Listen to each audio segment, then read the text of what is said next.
Hey lovers, so Spreaker is acting right for us this 4th of July and I am excited about it. So you guys listen to this. We're going to talk about the black and white of it. I know that it is an uncomfortable conversation, but one culture cannot dismiss the other culture, right? So that's where we're going to talk about this.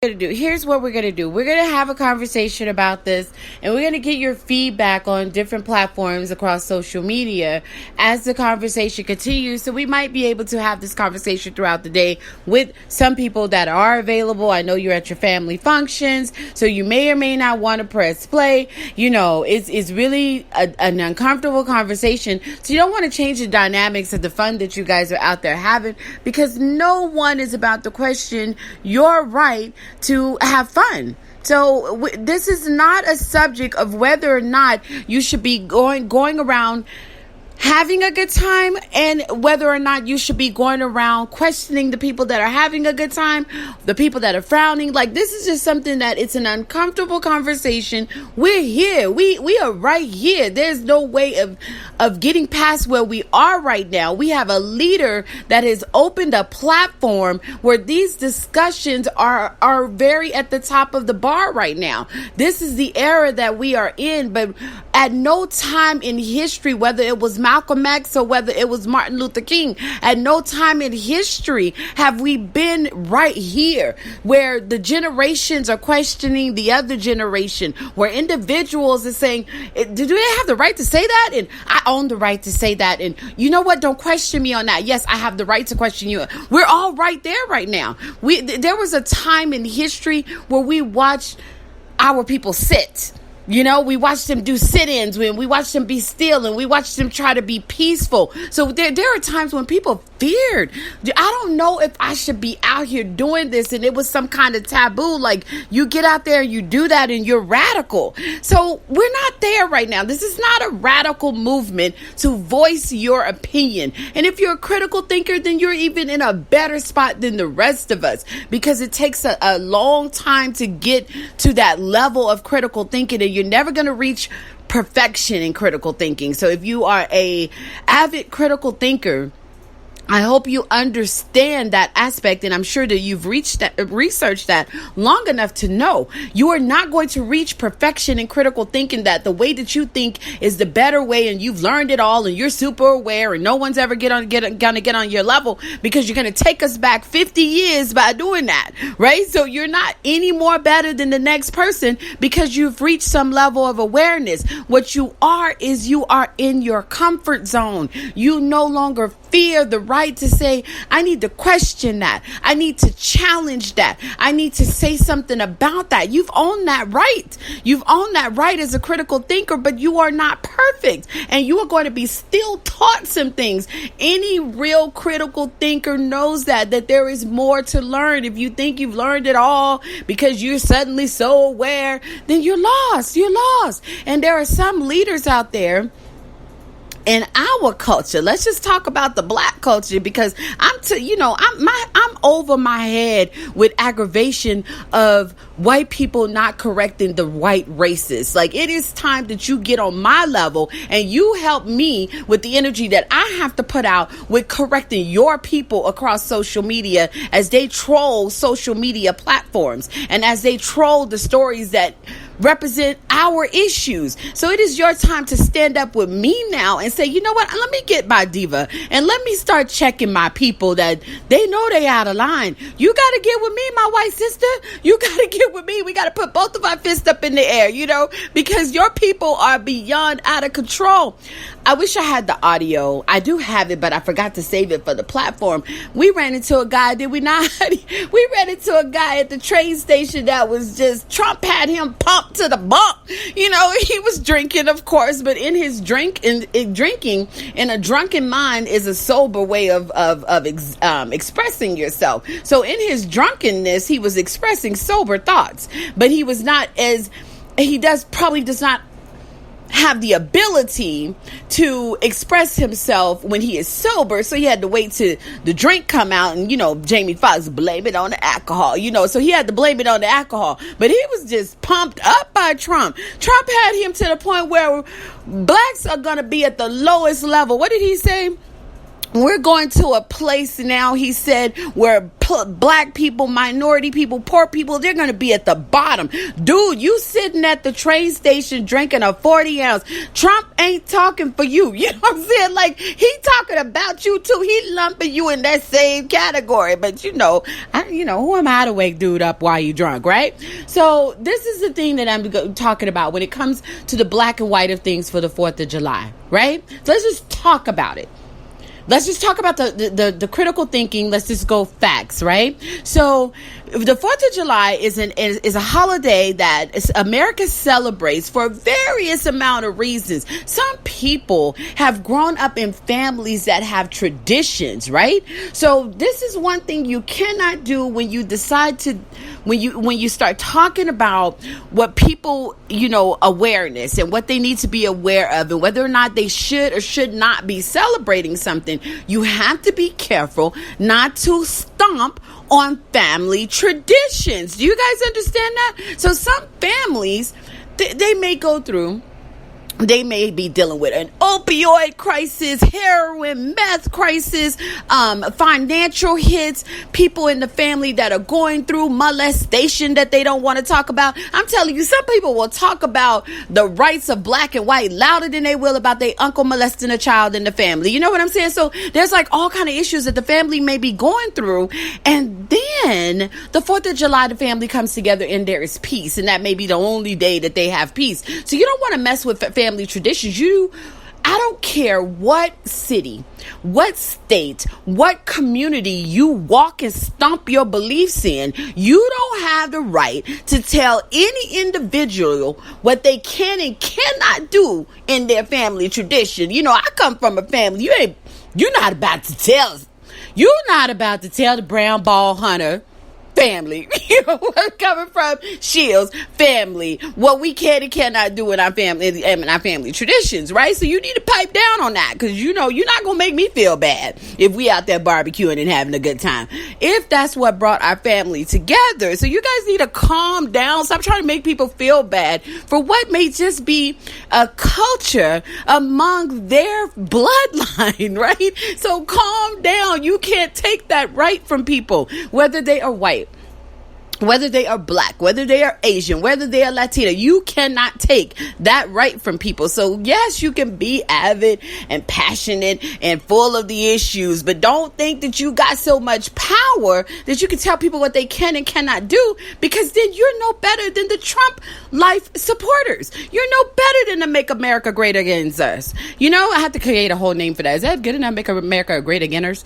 Like, you know what I'm saying? Like, you're not going to be any different from them when you begin to do that, right? So let's go back to the black and white of the 4th of July, right? So let's just go to where it comes from again. So the 4th of July is this independence holiday that is celebrated as America's independence, and this happened in the 1700s, right? What? So I don't give a flying exact fart about, what I'm saying, the exact number. What is it? Let me try to get it right. Is it 1776? So in 1776, then America goes and celebrates that we're independent. Am I independent? Right? So they start having this whole thing. The reason why Black America is upset, especially Black Americans from Texas, that's when Juneteenth comes about, because it's the 1800s, before any inkling of feeling free. Not really, because we're in 2019 and they're still trying to tell us how to wear our black hair, but let's just pretend we were free. So in the 1800s, that's when the blacks got on board, like, oh, we all free, not just mass of them, right? So that's when that went down. So at the point that that happened, that's when they feel like, wait a minute, 4th of July is when y'all said that this was an independent nation. We free from all kinds of this and that. But why is it that we didn't really feel freedom? Not really, but let them go ahead and think that they did. Into the 1800s. So, yes, now that we've got everybody pumped up on the black and white awareness and everybody wants to be the doctor, I can't stand that dude in Houston, that you all want to be the ones that you're so black that you're going to just hate everything that ever was brought to us white. Like, people are to the point where I hate religion. That's the white man's what do they call it? Philosophy. You know what I'm saying? I love when my people learn the word philosophy, like, it just gives me all my life, because they remind me of people that you're jumping on some, not all, but you're jumping on board like the dude that come with his paper bag out of jail and you didn't been awakened. You know what I'm saying? So, like, you remind me of that, but I be trying not to laugh about it because it's good. Like, I'm here with you. I'm glad that you finally there. But then y'all be trying to throw out words like, you don't even know how to spell that. You be like FILO. Okay. So anyway, so all jokes aside, so you're getting to the point where you're following this dude in Houston. I'm not even going to give him a name on my platform, but you're hating white people, and that's not really where we are. We do want to hate racists. Like, I mean, you really should just even be hating that dude. I mean, like, you hate racism and he teaching you racism just in reverse. So you, like, really shouldn't even be liking that dude. But we're not going to even go there because you got the right to like whoever you like, right? So, but honestly, that person is teaching you, yes, okay, I'm not telling you that he's wrong.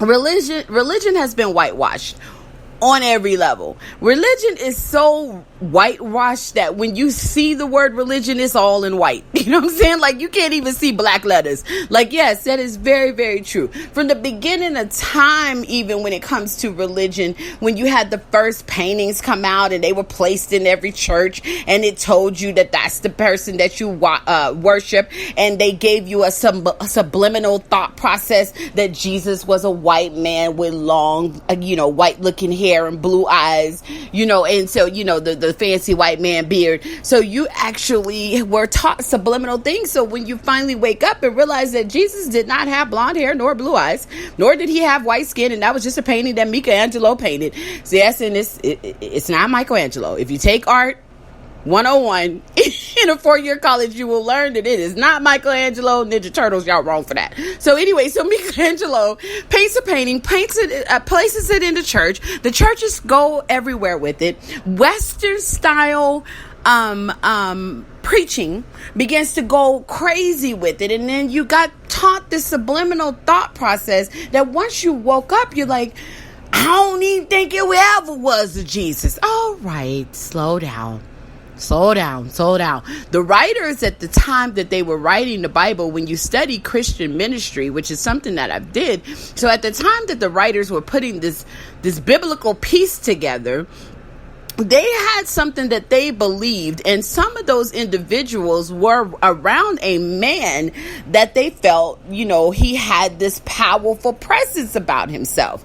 And so and yes, they kind of, they created the name Jesus, which they shouldn't have, because AEIOU was not even a thing when the Bible was being written. But so there would not have been the E's in there. You get where I'm coming from? His name would have been just what? So that's just like the facts of things, right? Only the critical thinkers that know the facts on that laughed at that joke, right? So literally, you've been taught these things, but in a sense, this writer was no more than a dude sitting at TD Jakes' church. This writer was no more than a dude sitting at Joel Osteen church, sitting at Joyce Meyer church. This is a leader that they saw had a powerful message and was able to go about and do major things that they felt like, okay, I'm going to write about it. And of course, they added the animated versions of things in their writing to give you a sense of what they were feeling. Even one of them said, I want to write the first book. No, I almost lied. See, y'all got me lost. Religion got me lost. So one of them decided he was going to write a book, right? And he decided to write about Adam and Eve. And so you don't realize that the placement of the book is placed in a format. It didn't have a format. There was no Genesis to Revelation. I don't know why you were sold that. There was no order. And the original writer of the book, and you're gonna have to do your own research because we're here to talk about the 4th of July, the black and white of days. But the original writer of the book, he wrote a demonic book before he even wrote the Bible. You know what I'm saying? So that Western civilization religion just confused you all. He told you to follow a book that the man first thing he wrote was the demonic book. Let's think of it like today. He wrote a book and it didn't really do what he wanted it to do. So it was like it was like Shopify versus Amazon. You know what I'm saying? So the first book was like Shopify. I'm sorry, Shopify, you guys. You probably do ads on my station, right? No, nothing against you. Just an example. So it was like Shopify, and then Amazon came along with the Holy Bible version. You know what I'm saying? It just took over. It's like the Apple Amazon. The Holy Bible is the Apple Amazon. There we go. Diva said it. Hashtag Guys Diva. So the Holy Bible is the Apple Amazon of it all, right? So you just got thrown into, the person that said he was good. He had some good writers with some good stories that felt really good for the people that were following this belief, and they placed it in this order and said, let's roll with this. And you guys did. You for decades and decades and decades, so yes, I get the anger. When you've just sat and it's like, and this is not funny. This is not a joke. I'm giving you an example.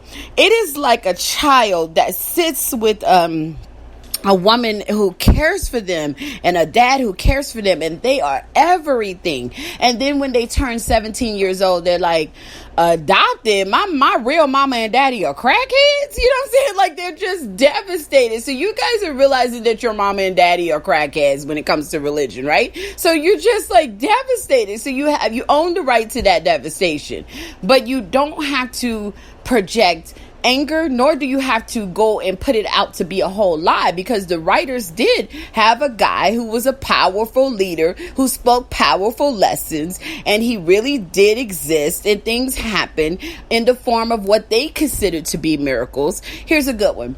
When the guy wrote about Noah, of course it got exaggerated over time and said that he took 2 of everything. Somebody had a really funny joke the other day on post, and was it Tyler? It's crazy stuff. And somebody had said, did he take 2 roaches too? You know what I'm saying? Like, right. You want to think about it. Did 2 cockroaches get taken? You're like, but anyway, my professor explained that whole story to me very well. There did seem to be a flood, but you got to understand, these are individuals that could only travel so far. There was not a motorboat.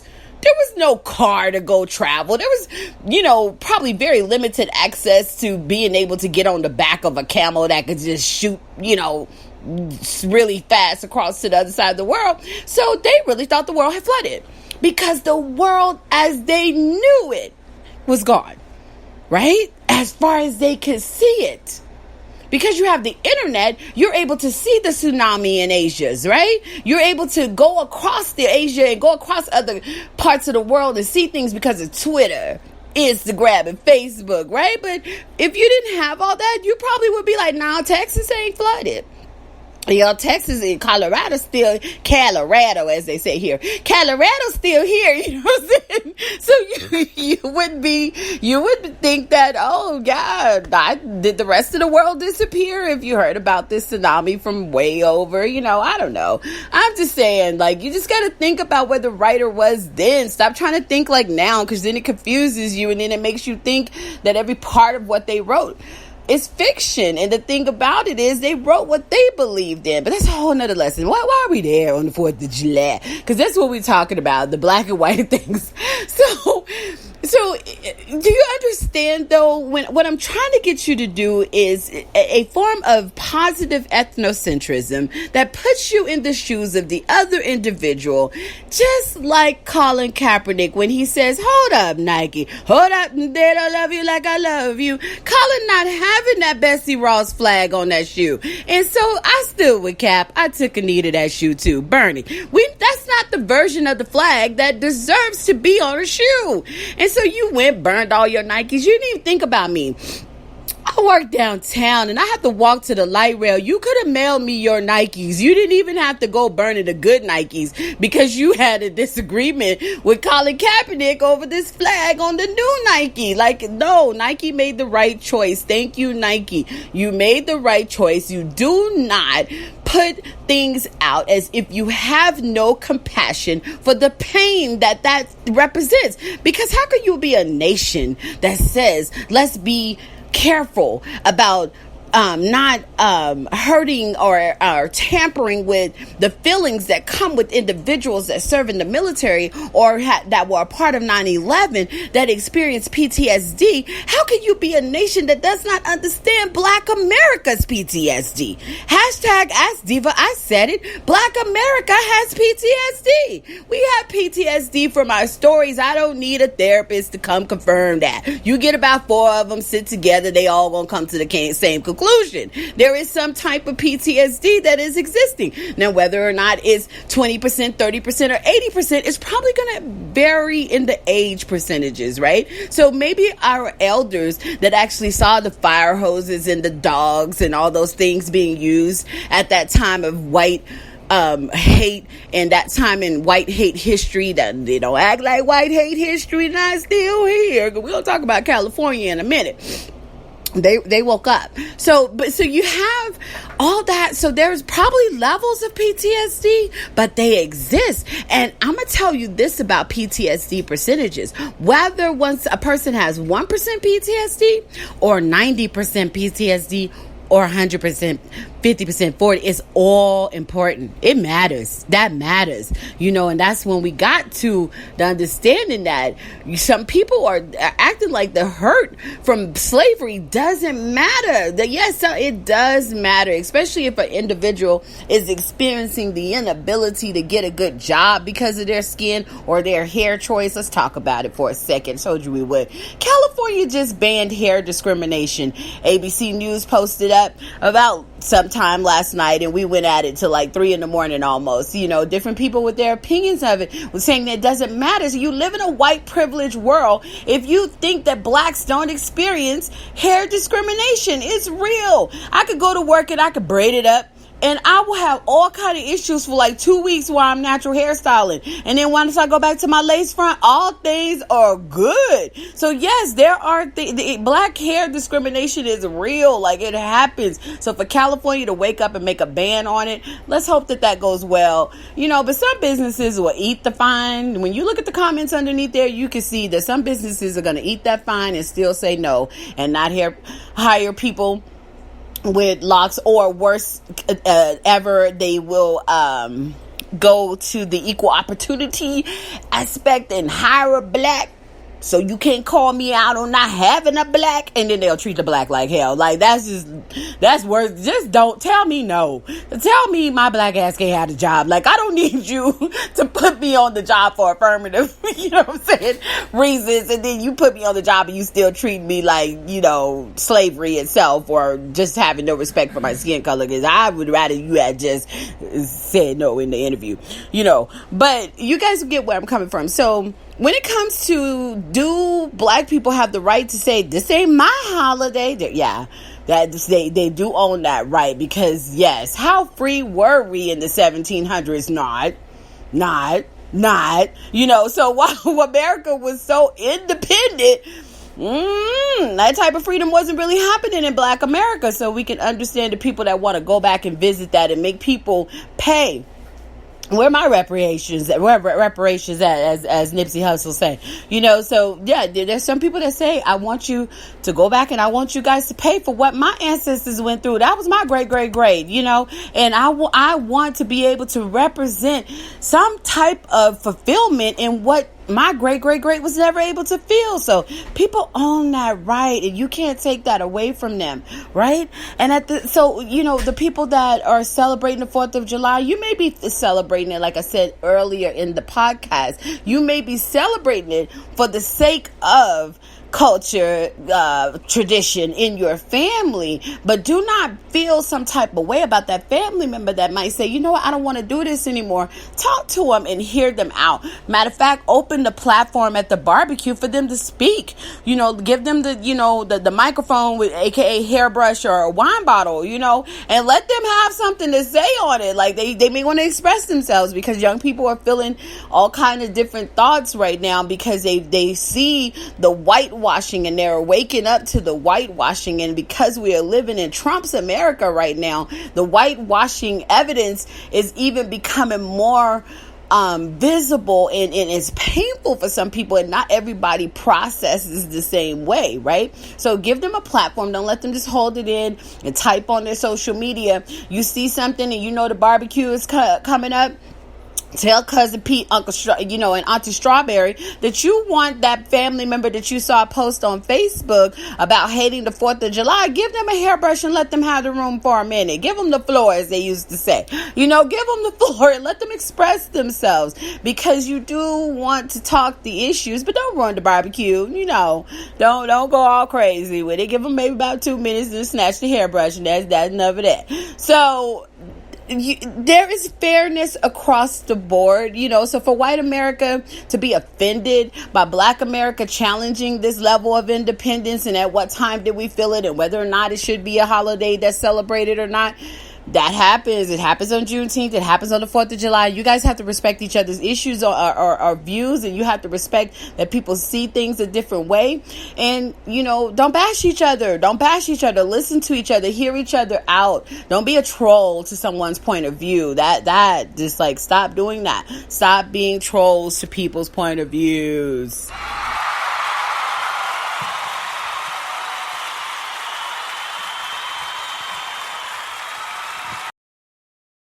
All right, so that's it. Ask Diva. You guys, I hope you have a wonderful whatever you're going to do or today, right? So enjoy whatever choices that you have. Have a great holiday. Make whatever it is of it that should be. But don't miss out on seeing Auntie Strawberry when she's doing all that cooking at 90 years old. Put her foot in it, and you not coming because you feel like we not free. Like, we were never free. And even when they freed us, we weren't free. And you can see that now in 2019 when we're having issues with Barbecue Becky and everyone else. So you might as well get off that anger platform, because I don't know if we're going to see us become completely free either. So once the old people die out of all the political offices, then maybe you will finally begin to see change as the millennials take over. I don't know what to tell you, but right now we were never free. So you don't have to just cut off all the holidays because we were never free, but because you're gonna be at that all for the rest of your life. You're gonna miss every holiday, because they all lied to us. Christmas lied to us. That wasn't even Jesus' birthday. That dude that they was writing about, that wasn't even his birthday. You know what I'm saying? So it's a lot of it that we've been lied to a lot. So don't ruin the family tradition because of beliefs. You get where I'm coming from? And don't follow Black leaders that teach you hate. Yes, you're going to come against, and you're going to voice your opinions strongly and with passion about the whites that are being racist, and you're calling out wrongdoings across, from the priests to raping little boys to all that. We're calling all those things out, from Hollywood coming after Black actors. Don't let a sister get started about the entertainment industry coming after the Black singers. So all those things, yes, we're passionate, but don't do it with hate. And don't let no doctor I don't give a dang about him not even being a part of anything in Houston tell you guys anything different. You don't do this with hate. You do it with love. And how will we get change? We're going to do it with unconditional love. But in my unconditional love, I will speak, and you will either listen, ignore, but I'm still going to speak, right? So I have the right to say this. It's uncomfortable, but let's talk about it. And let's just get it out the way. It has to be discussed. You can't suppress people's thoughts anymore. That's not right? All right, you guys, enjoy your 4th of July. Hashtag Ask Diva. Follow me on the platforms. I appreciate it when you do. Ask Diva is on Spotify. It's on iHeartRadio. It is on SoundCloud. It is on Spreaker. It is on YouTube. The platforms are up. I want you guys to support and listen. I appreciate it. You guys have shot up the listens we're almost in the 6,000 range. So I appreciate it. And I just thank you when you take the time to listen to me for 29 behind the 30 minutes, right? So I appreciate it. So don't ever think that I don't. Follow me across social media, Instagram, Facebook, #AskDiva, or you can also find me, because somebody else might be trying to use that ASKDEVA. Find me directly, Miss Diva for you, MZDEEVA, the number 4, YOU. Have a great day.